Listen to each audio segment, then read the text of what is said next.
to think about when you're thinking about the factors that affect computer speed. You know, it's a bit like a footballer. Let's say you're fast, but you're not strong.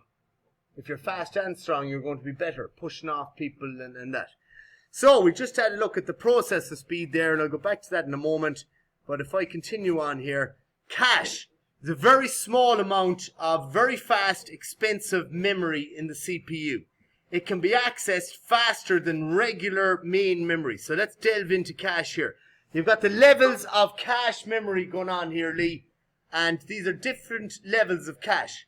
Level 1 is extremely fast, but small and located very close to the processor.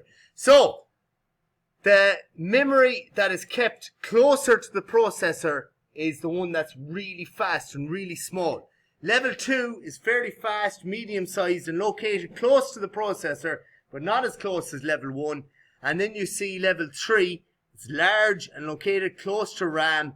Level 3 is common in dual-core processors. You won't see it as much, or you won't see it in just a single core. But in dual-core processors, level 3 is starting to become a bit common now. So the benefits of cache. Could be asked this in your exam. What are the benefits of cache? The data used most often by the CPU is held in level 1 cache, so is instantly available. So when you open up, you load your Microsoft Word program into RAM, the stuff that you might use the most is directly inserted into cache, and that may change over time if you're doing different things like find and replace. Those kind of instructions can be loaded into cache, but they are there ready to use and they're instantly accessible. In most systems, other data needed by the CPU is accessed from level 2 cache 95% of the time, and this greatly reduces the time that the CPU has to wait for data from main memory. So if you keep having to go to RAM for stuff, it's just going to take longer to do it. And again, this has developed over time. Cache is one of these ideas that back in the 1980s didn't exist, and as time has gone on, someone came up with the idea of storing this super fast memory to hold the instructions that are really important and are needed all the time and that you're working on all the time instantly there.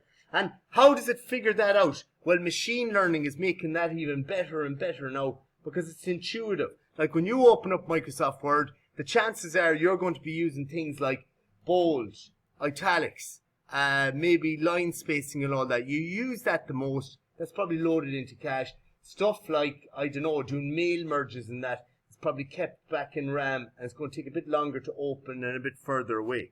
But cache greatly reduces the time the CPU has to wait from data in main memory. So, storage. Data storage, well, we've got primary data storage, and we looked at these two yesterday. Main memory, RAM and ROM. Secondary data storage is your hard drives.